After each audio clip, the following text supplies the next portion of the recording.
Mlimani City na hapa mbele yangu niko na Manyanya, moja ya wasanii ambao wanafanya vizuri sana kwenye tamthilia ya Dunia. Na pia bana, kama hujui, Manyanya nje ya sanaa ni mtu ambaye kidogo mambo ya benki amehesabu sije atuacha mbali. Tupo leo tunazungumza usiku ambao umekuja kupata tuzo tamthilia ya Dunia, ilikuwa inashindana na tamthilia nyingi. Kuna Last Chance, Skitu, Big Boss na kadhalika, lakini wameweza kufanikiwa kupata tuzo hii. Tunazungumza na Manyanya. Manyanya vipi? Safi ndugu yangu. Harakati. Mungu anasaidia, nashukuru. 2025 mlipata tuzo kutoka kwa Zikomo Award ambayo ilikuwa inamhusu Violet. Lakini leo series bora ya Dunia inapata tuzo. Ni kipi ambacho kinakuja kwenye akili yako unapoona mnapata tuzo kwa design hii? Kikubwa kinachokuja kwa haraka ni heshima, lakini pia ni recognition, lakini pia ni dhamana ambayo tumeibeba kwa watu kwa ajili ya kuwahudumia, kutoa elimu ya kufundisha, kuburudisha. Sawa, imetiki kwa kiwango chake. Kwa yote ya yote, sisi wasanii jukumu letu ni kuielimisha jamii, jukumu letu ni kuiburudisha jamii na kuifurahisha, na vingine ambavyo nimesahau ambavyo ni positive. Kwa hiyo mpaka unaona tunafikia hatua ya kutunukiwa tuzo ya namna hii, maana ni kwamba yale maudhui ya kikazi ya sanaa tumewasilisha ipasavyo, ndio maana tumeweza kupata utambuzi na heshima namna hii. Kwa hiyo hii ni kitu kikubwa kwamba tumewajibika ipasavyo. 2025 ni mwaka ambao pia mlifanya vizuri kwa series ya Dunia, kumaintain kwenye status kwa namba bila kushuka. Nataka nikupe challenge moja. Unaweza kaniambia ni episode ipi kwenye tamthilia ya Dunia ambayo ina viewers wachache na viewers yao ni wangapi?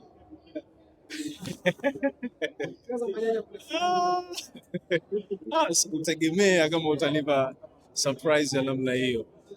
Sipendagi uongo. Kiukweli hapo mimi nimekosa. Episode ni nyingi, episode 148. You see? It's not easy kukumbuka ni episode gani ambayo haikuwa na watu wengi. Sikumbuki. Mimi nitakupa challenge, kaangalia episode kama ya 10 na ngapi, ina watu kama 900 hivi na something. Ndio wenyewe viewers wachache sana kwenye tamthilia ya Dunia. Ni episode ya ngapi? Kwenye 13 14. Na viewers kama 900 tu, haijafika milioni. Sibishi na wala sikubali haraka. I'm not sure by the way. Lakini maybe 2025 kwenye kari yako ya sanaa ulikuwa ni mwaka design gani ambao unasema yes, 2025 ni mwaka gani kwenye sanaa? Ni mwaka wangu wa kuzaliwa. Na hesabu hivyo, nilizaliwa mwaka 2025. Nilizaliwa katika dunia ya sanaa. Nilizaliwa katika ulimwengu wa filamu. For the first time watu wameweza kumjua Manyanya. For the first time watu wameweza kuelewa kipaji cha Manyanya. Kwa hiyo kwangu mimi na uheshimu sana. Tukitoa nje ya uigizaji wa tamthilia ya Dunia, kwa msanii huwa nakuona kwenye baadhi ya behind the scene ukisimama kama assistant director. Na hisi kama sijakosea. Unajigawa vipi kwanza kumaintain kuwaongoza wasanii pia kuigiza na pia na wewe mwenyewe kujidirect kuigiza? Of course kazi ni ngumu, kama ulivyosema hivyo, lakini yote yanawezekana kwa kujipanga. Sawa, by the way mimi siko peke yangu, tuna timu kubwa. Ambao tunasaidiana majukumu. Kwa hiyo nashukuru kipindi ambacho niko busy na kushuti basi na shuti, kipindi ambacho nina muda wa kuweza kufanya mengine natumikia mengine. Kwa hiyo nashukuru naweza kuyatumikia hayo ipasavyo kwa kugawana majukumu vizuri. Kuna watu wanakuwa na hoji hizi kwenye usiku wa kesho, na imani kama sio siku tarehe 13 ambao nahisi leo kuna tuzo za filamu Tanzania Award ambazo zitafanyika, lakini kitu kinachotushangaza ni kutokuona msanii yoyote anayetokea YouTube akishiriki kwenye zile tuzo. Inamaanisha ilikuwa nyinyi mmejitenga ama mkuweza kuingia kwenye zile category? Kuhusu tuzo za Tafa Festival, kwa ufupi tu ni kwamba hatujajitenga sisi, isipokuwa nadhani kuna rules, regulations, conditions pengine na terms ambazo Tafa kama Tafa walikuwa wanazihitaji zaidi katika kuwaingiza watu kwenye vipengele vyao husika. Nadhani kwa namna moja au nyingine sisi hatukuweza kumeet zile standard ambazo walikuwa wanazitaka. Sawa, lakini by the way hatu complain kuhusu hicho, tunaheshimu mawazo yao, lakini pia bado tunaendelea kuheshimu mchango wao kwenye sanaa. Nafikiri kuna namna sisi tunahitaji turekebishe kwenye maeneo yetu ya kiuzalishaji, maudhui yetu, lakini wao pia kuna maeneo pia wanahitaji warekebishe katika utengenezaji, kutupia jicho katika upande wa digital zaidi, na kuna namna kutoa ushirikiano na kuthamini zaidi vipaji kutoka digital platform. Nimezungumza na Baba Asma kuhusu wasanii kuwa wanaondoka kwenye tamthilia ya Dunia. Amesema kwake kuna mkataba aina mbili, kuna mkataba wa maneno na mkataba wa maandishi. Mudi ameniambia alipokuja kwa Baba Asma aliomba kuigiza hata bure. Kwa hiyo anacholipwa yeye hata akikuwa kwenye makubaliano yake, kwa sababu makubaliano yake yalikuwa ni kuigiza bure. Tuanzie hapo. Wasanii wanapokuja kwenye kuigiza, mnakuja mkiwa mikono nyuma. Msemo wa Baba Asma, zeni mkishapata majina mnataka kuweka mikono mbele. Kwa Manyanya iko vipi? Manyanya na mkataba maandishi, Manyanya na mkataba maneno. Actually kipindi nakuja kwa Baba Asma kufanya kazi, moja kati ya vitu vya mapema kabisa ambavyo Baba Asma alikuwa anavipenda kwa wasanii wake wote kweli ni kusaini mkataba. Mkataba kwa maana ya kuwapa kinga wasanii, lakini pia kuipa kinga kazi yake. Mimi nilimwambia kitu kimoja, ndugu yangu, brother, kabla sijasaini mkataba wa maandishi, mimi ningependa kwanza tusaini mkataba wa moyoni. Napenda kuwa real. Niambia kuna namna tukiwa real na tukifeel pamoja, kutokana na kile ambacho mimi nakifikiria na kiwaza na kile ambacho nakifikiria unakiwaza, tukiwa real kwanza hapa kwenye maandishi huko wala hakuna shida kabisa.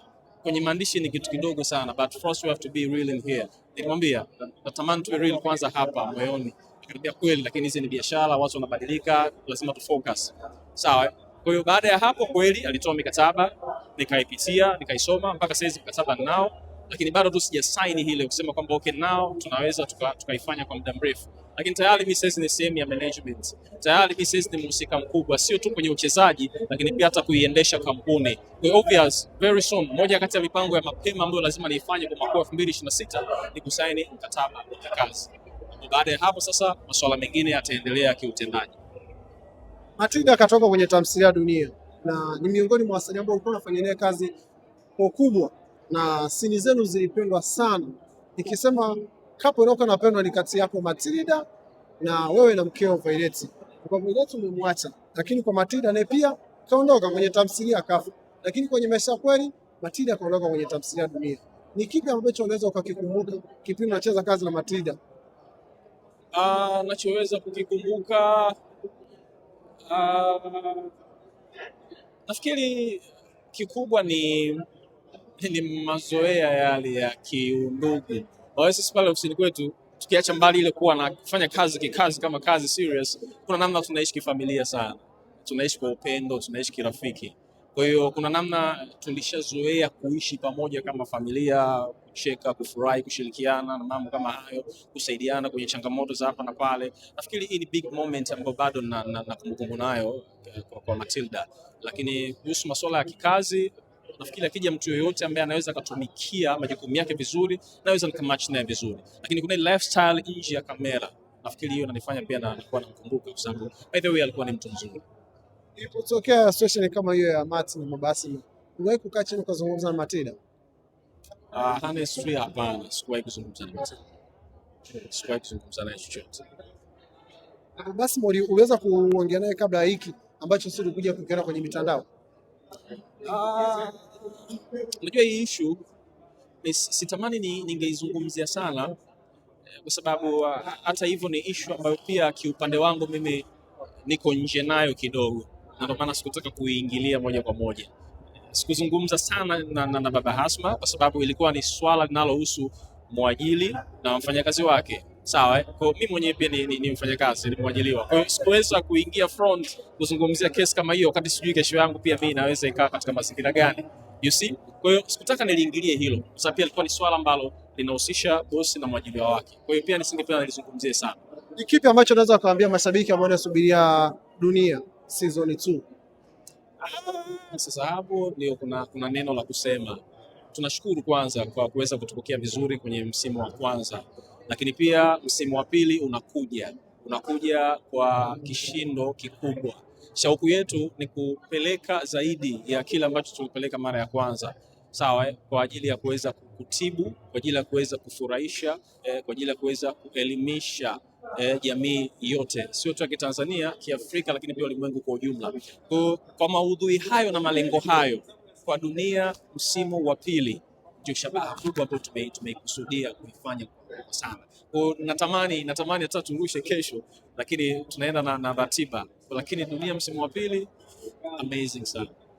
Neno moja kwa mashabiki zako ambao wanataka wanakutazama 2026 mwezi wa pili, mwezi wa penda nao bana. Ya neno moja, umenipa moja. Moja ni shukrani zisizokwisha. Shukrani. Kila ninapopumua natoa shukrani kwa mashabiki zangu. Umenipa moja. Ungenipa mawili ningesema tuongeze mawili. Nawapenda sana mashabiki zangu. Kwa kila ninapopumua, smell in, breathe in, breathe out, breathe in, breathe out. Ni shukrani na upendo mkubwa sana kwa mashabiki zangu. Ndugu yangu, mimi nashukuru zaidi. Asante.